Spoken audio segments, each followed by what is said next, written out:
So this is signal transduction 2, right? And I told you that central processing system,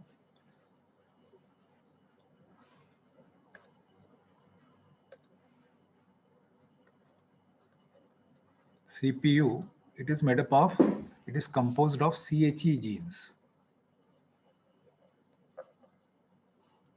And there are 8 CHE genes identified. They are named as CHEA. You have to write full.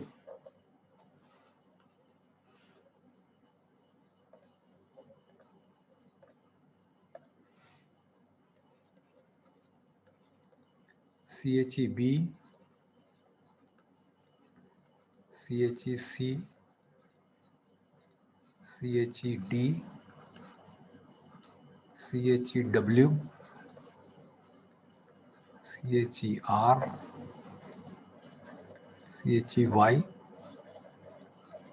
CHEY, CHEZ.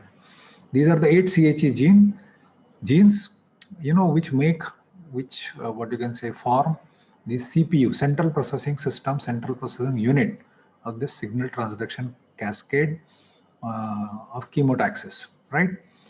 Of this, what was found out is what controls, the next question that comes is, what controls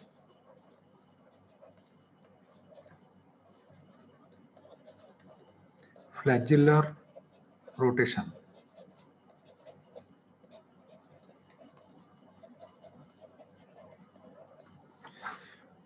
So what was found out is that when all the CHE genes are mutant, all of them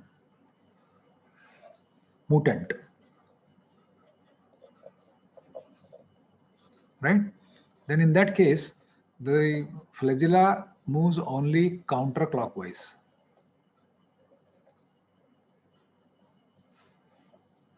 Please remember very carefully, this is slightly complicated, that when all the genes are mutant, okay, in that case, the flagella will rotate only counterclockwise. That means the bacteria will swim in straight line.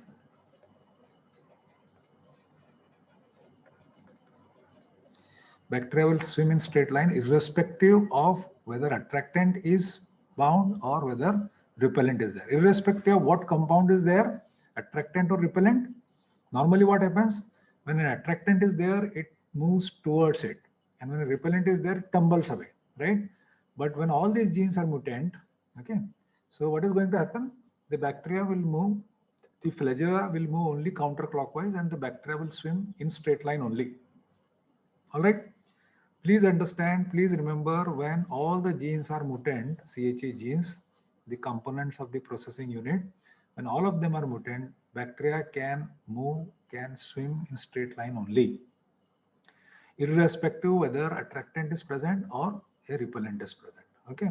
And such a mutant is called as gutted strain.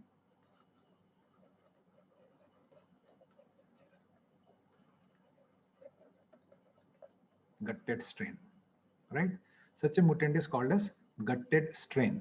Please remember this, gutted strain. Vis-a-vis, if there is a mutation in, let's say, one of the 4 genes which code for chemoreceptor, let's say TAR gene.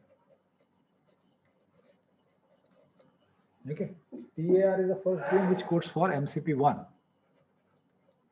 methyl accepting chemotaxis protein 1. Okay, so if there is a mutation in this gene, what will happen?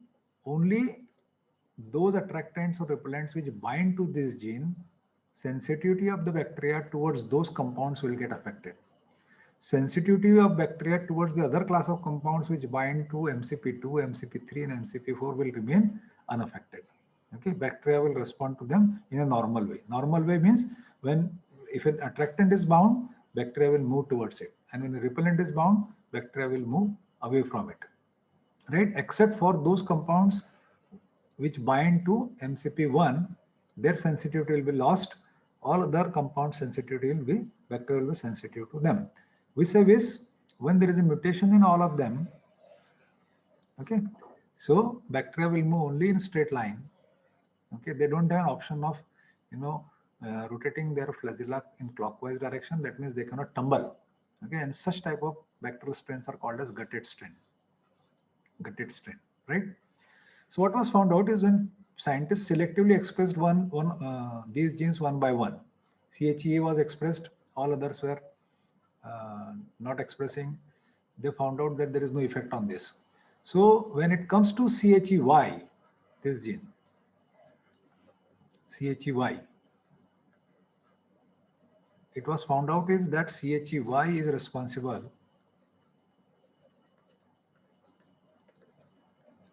for clockwise rotation. All right, overexpression of CHEY, overexpression of CHEY in that case means with respect to all other genes, overexpression of CHEY protein will lead to only clockwise rotation. So that means when you have CHEY gene product, that is CHEY protein in excess with respect to all other proteins, in such a scenario, the bacteria will only tumble.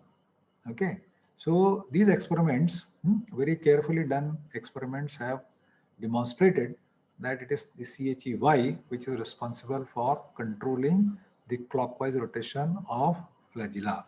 Okay, when it is expressed, when it is overexpressed, then the bacteria will only rotate, the flagella will only rotate in clockwise rotation and bacteria will tumble, right? So before we proceed further, let me very quickly give you the structural details of those chemoreceptor proteins. There are 4 chemoreceptors we discussed yesterday, in the last lecture rather, not yesterday. And those 4 chemoreceptors are MCP1, MCP2, MCP3, and MCP4, right? And they're coded by 4 different genes. Structurally, each one of them is a 60 kilodalton polypeptide.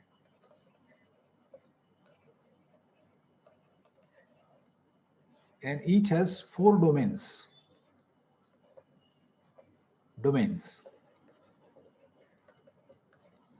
The periplasmic domain, the second one is a transmembrane domain,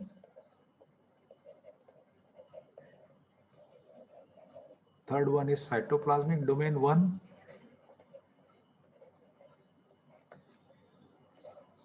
and the second one is cytoplasmic domain 2, right? Cytoplasmic domain 1 and cytoplasmic domain 2, they are fairly conserved. What is meant by fairly conserved? That means their amino acid sequence in all 4 types of chemoreceptors is more or less same, because they will be interacting with the same components. And whom they will be interacting with? In cytoplasm, they are interacting with the components of the central processing unit, right? Periplasmic domain, it is this domain which interacts with different compounds, and it is going to be different in the 4 chemoreceptors. Okay, in MCP1 it interacts with some set of compounds, and MCP2 it will interact with some other set of compound. MCP3 and MCP4 it interacts with different compounds. So therefore there will be a lot of variations in the periplasmic domain, right? I'm repeating once again, it is the periplasmic domain which interacts with the attractant and repellents, and therefore it is different in different types of chemoreceptors.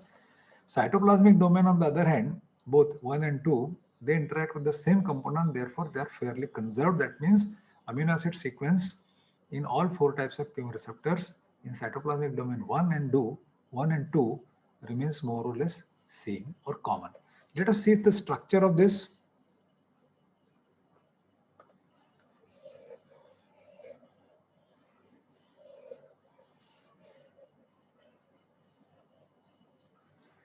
So let me draw the figure for you. So you have the biological membrane. This is the plasma membrane.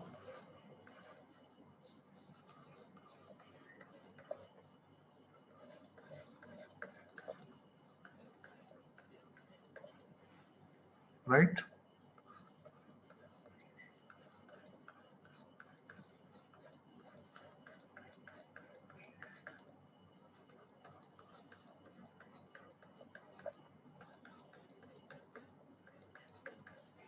And then you have this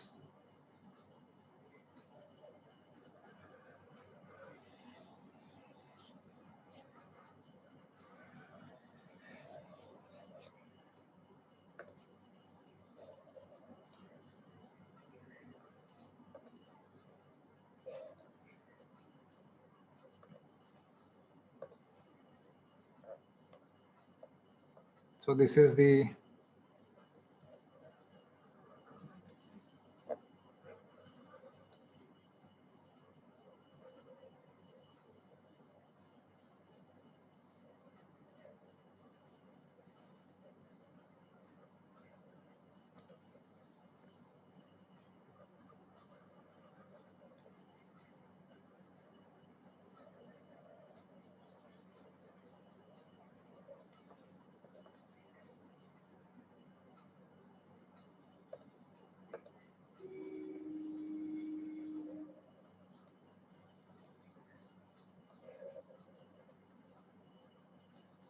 so this is C terminus, this is N terminus, this is periplasmic space.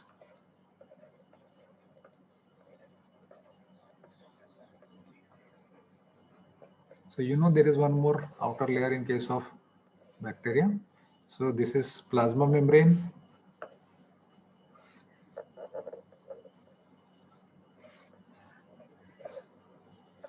And this is one chemoreceptor, the structure I have drawn over here. So this is periplasmic domain.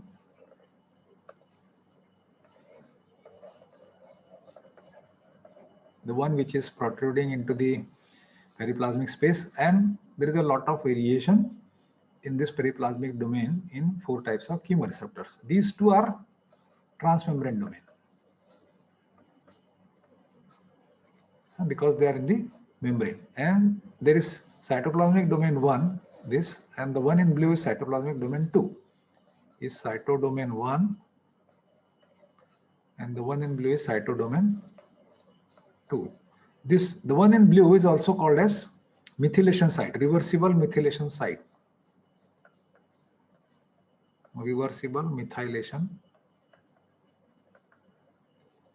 sites for reversible methylation, and it constitutes a separate domain. So this cytoplasmic domain 1 and 2 in all 4 types of chemoreceptors remain more or less same, conserved, क्योंकि ये interact करता है members or components of the central processing system. And now you know what are the members or components of central processing system. They are CHE gene products: CHEA, CHEB, CHEC, CHED, CHER, CHEW, CHEY, and CHEZ. These are the 8 CHE proteins which make the central processing system. So this is the typical structure of the chemoreceptor, and all of them are 60 kilodalton protein with 4 distinct domains: periplasmic domain 1, then second is transmembrane domain, and this is cytoplasmic domain 1, 3, and this is cytoplasmic domain 2, domain number 4, right? And this is cytoplasm here. So this is the structure of chemoreceptor.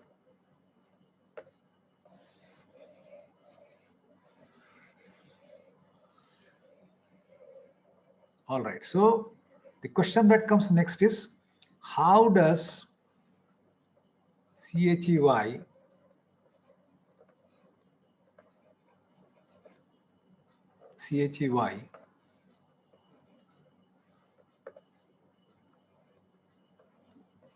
controls flagellar rotation?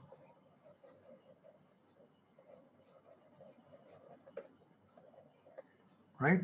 How does it do it? We have just seen that overexpression of CHEY, leads to bacteria or flagella moving only in the clockwise direction. That means bacteria is tumbling all the time. So what people have found out is that there is a role of ATP in this whole process. Please remember, and I'm repeating time and again, that whenever it comes to ATP, please understand that it is going to be intracellular. So we have seen that the central processing system is within the cytoplasm. So there is a role of ATP. That means, and what was found out is that using ATP, CHEY undergoes reversible phosphorylation.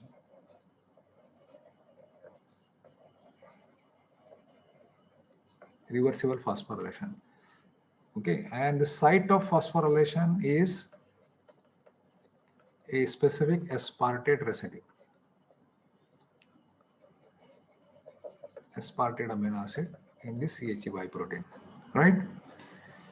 What people, particularly the name of the scientist who discovered this is Mel Simon.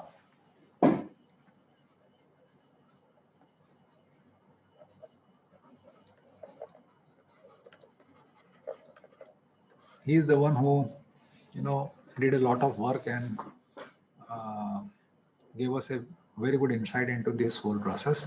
What he found out is that CHEA protein undergoes phosphorylation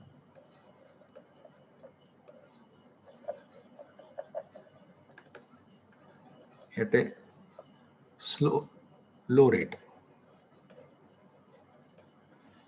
Okay, CHEA, it continuously undergoes phosphorylation, but the rate of phosphorylation is very slow.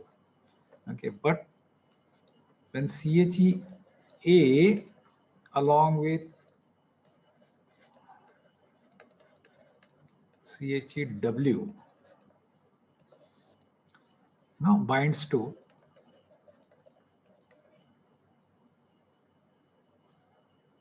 a vacant receptor or a receptor bound by repellent. Please understand it very carefully. This rate of phosphorylation increases significantly when CHEA along with another protein CHEW, it binds to vacant, unoccupied receptor. The receptor is not bound by either attractant or repellent, which we are calling it as vacant receptor or unoccupied receptor, or a receptor which is bound by repellent. Okay, then the rate of phosphorylation of CHEA increases significantly, right? So let me draw a picture for you.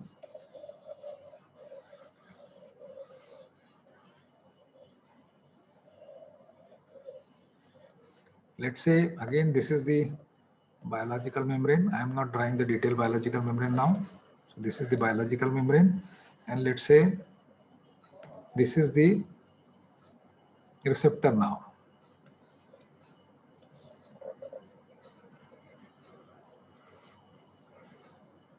This is the receptor, chemoreceptor. And again, let's say this is the repellent which is bound. Repellent.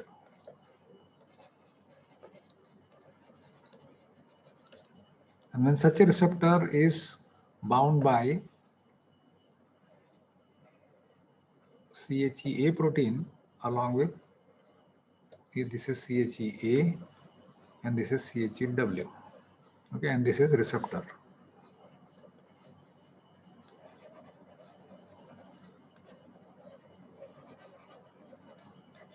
Okay, so this increases the rate of phosphorylation of A.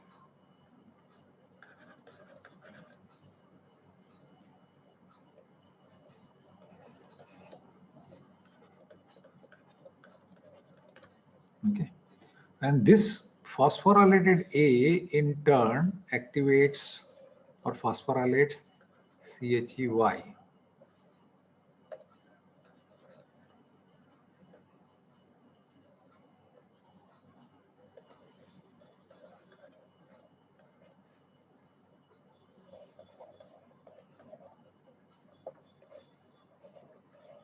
Phosphorylated, right? And this phosphorylated PY in turn, it regulates the rotation of flagella. Okay, so please understand it very carefully what I am saying. I am saying that this is the receptor which is present in the membrane, and this receptor, it is occupied by a repellent. Okay, either it is unoccupied or it is occupied by repellent. In that case, CHEA protein Okay, and CHEW protein binds to it, and the rate of phosphorylation of CHEA increases significantly. And this is cytoplasm. Please remember, this is cytoplasm. This is taking place in the cytoplasm. This is periplasmic space.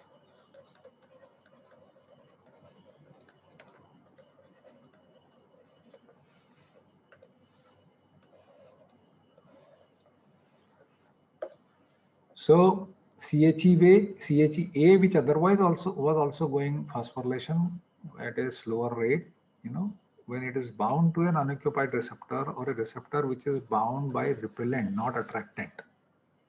Attractant will not have any effect on phosphorylation of CHEA and in turn phosphorylation of CHEY.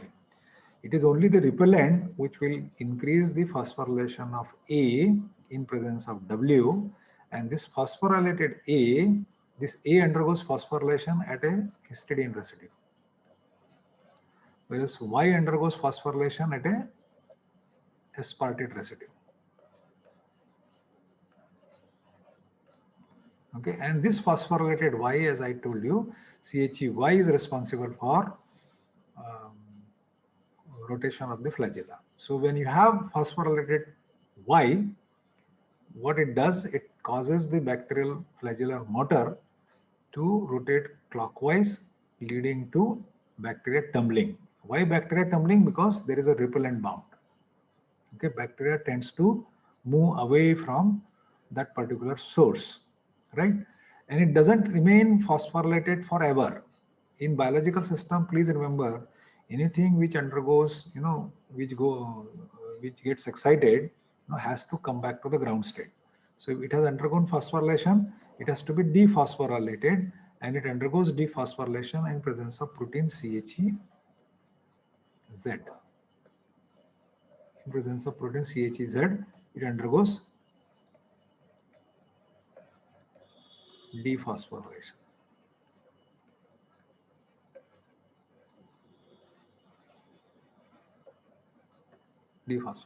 Right?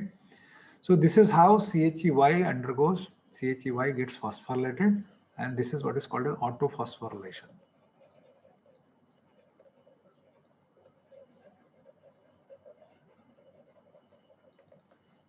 Phosphorylated A spontaneously phosphorylates CHEY, right? Now, the next heading would be adaptation.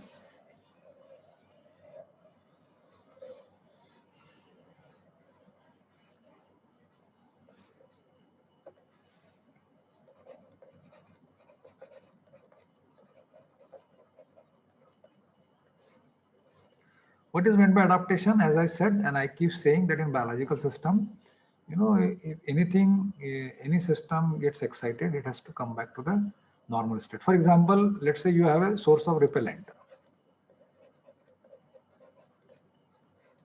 So what do you expect? We expect bacteria to move away.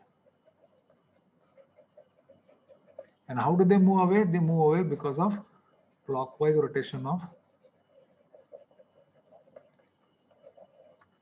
CHE, clockwise rotation of flagella,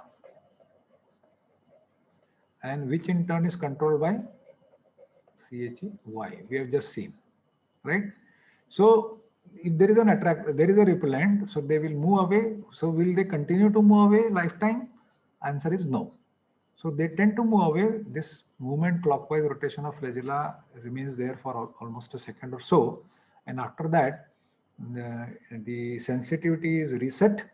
Okay, that means the bacteria comes back to the normal state.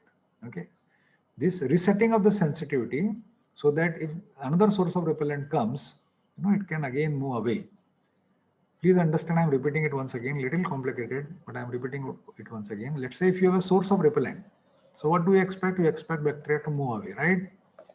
How will they move away? They move away because of the clockwise rotation of the flagella. And this is controlled by CHEY. CHEY will get phosphorylated, and phosphorylated CHEY will cause the clockwise rotation of the flagella. So does it mean that they will remain tumbling all the time, the remaining part of their life? The answer is no. This CHEY, as we said, we studied earlier, that it doesn't remain phosphorylated forever. It will undergo dephosphorylation. There is another protein called CHEZ, which will mediate the dephosphorylation of CHEY.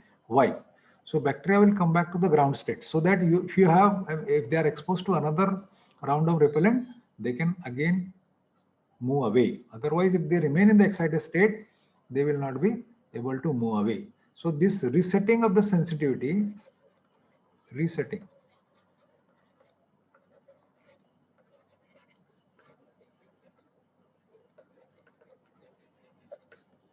is called as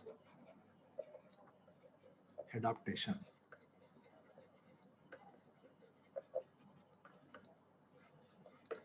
This adaptation, two things, they play very important role. Two proteins. One is CHER. Two proteins play a very important role. One is CHER. It is a methyl transferase. It codes for a protein which is an enzyme. It has got an enzymatic activity. It is a methyl transferase. And there is another protein called CHEB. It is a methyl esterase.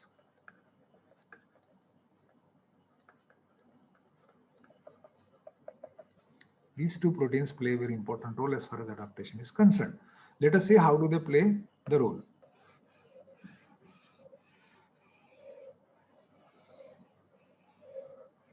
So in the cytoplasmic domain 2,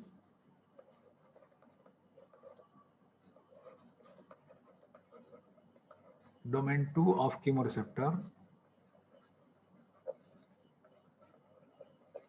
we have just seen, okay, there are glutamate residues. And these glutamate residues undergo reversible methylation.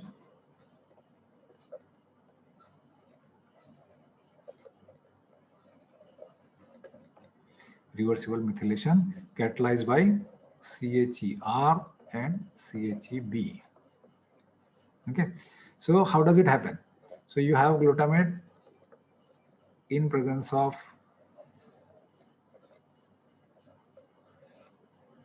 CHER, which is a methyl transferase. The methyl group donor in majority in all the biological reaction, not majority, in all the biological reaction is S-adenosyl methionine, SAM. It is called as S-adenosyl methionine. Very important. All the time, whenever there is a methyl group has to be donated in biological system, it is donated by SAM, S-adenosyl methionine, which gets converted to S-adenosyl homocysteine.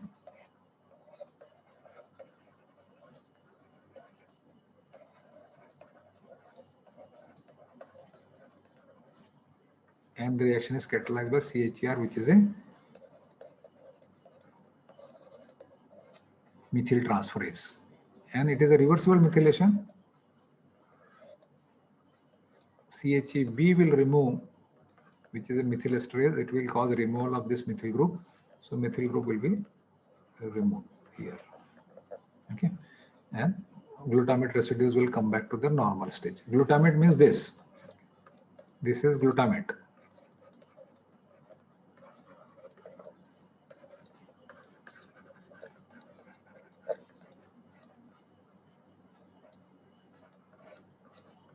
And it undergoes methylation. This is called as methyl glutamate. Okay, this is the gamma carbon. This is beta carbon. This is alpha carbon.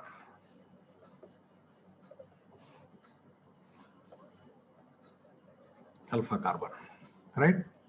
Okay, so methylation does what? Let us understand this, and rather I will ask you to write it down carefully, and then I will explain it to you.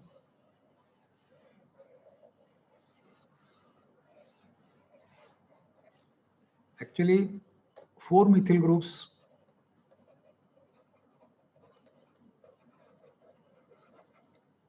are, 4 glutamate groups, glutamate residues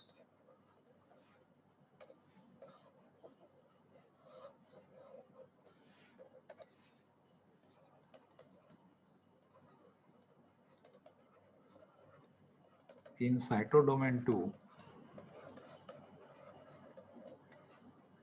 undergo reversible methylation.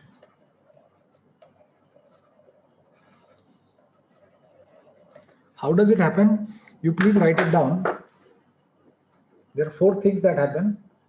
Binding of a repellent.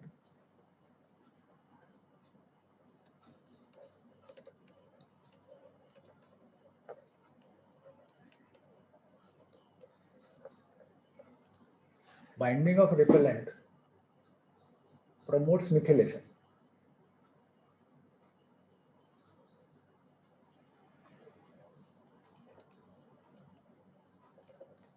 Promotes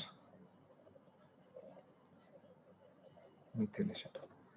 If the attractant is there, the effect will be opposite. Repellent अगर bind है तो methylation promote होगा, और अगर receptor unoccupied है, so in that case unoccupied ना तो उस पे repellent है ना attractant है, तो typically दो glutamate residues are methylated, and when a repellent comes in bind, third glutamate residue and fourth glutamate residue will undergo methylation, right? So binding of repellent promotes methylation. Unoccupied जो receptor होगा, typically 2 glutamate residues in the cytoplasmic domain 2, they remain methylated. Now methylated receptor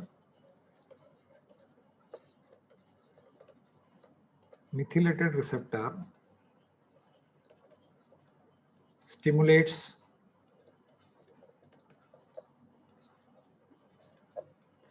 phosphorylation of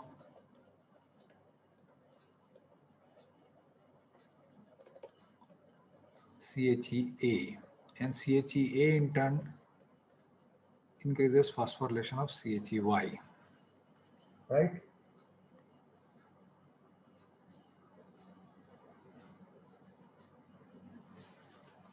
Phosphorylated CHEA, phosphorylates 2 proteins, CHEY. So we have seen this, and it also phosphorylates CHEB, the methyl esterase, right? And the fourth is the phosphorylated CHEB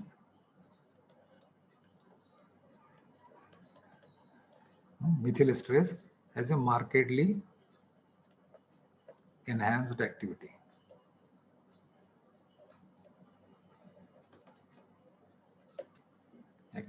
So please understand, there is a loop, there is a internal circuit, and that is how it helps in adaptation. See, CHEA, the phosphorylated CHEA, not only phosphorylated CHEY, and now this phosphorylated CHEY is responsible for clockwise rotation, bacteria tumbling, because there is a repellent bound, right? But besides phosphorylating CHEY, it also phosphorylates CHEB, which is a methyl esterase. The job of this protein, this enzyme, is to remove the methyl group which are there at the glutamate residues in cytoplasmic domain 2. So if you very carefully read all these 4, 1, 2, 3, and 4, you will understand what I am talking about. See, binding of a repellent promotes methylation. Okay, repellent will promote methylation. Methylated receptor, important. Methylated receptor stimulates phosphorylation of CHEA, and which in turn will increase the phosphorylation of CHEY. CHEA phosphorylated not only phosphorylates CHEY, but it also phosphorylates CHEB. And phosphorylated CHEB has a markedly enhanced activity. That means it will try and remove the methyl group attached to the receptor. That means stimulation of phosphorylation will be stopped. So there is a built-in loop, there is a built-in circuit for adaptation in this. Let us see how. Very quickly, I am going to tell you. I have only a minute left.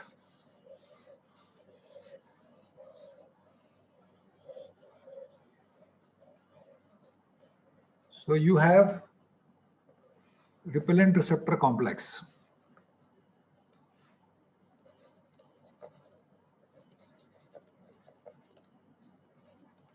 Repellent is attached to the complex. So very rapidly,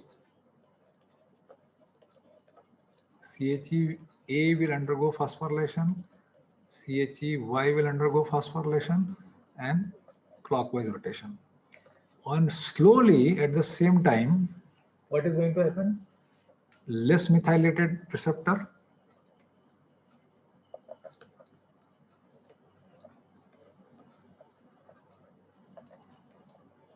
then you have decreased CHEA and CHEY and smooth swimming. I will explain this in the next lecture also.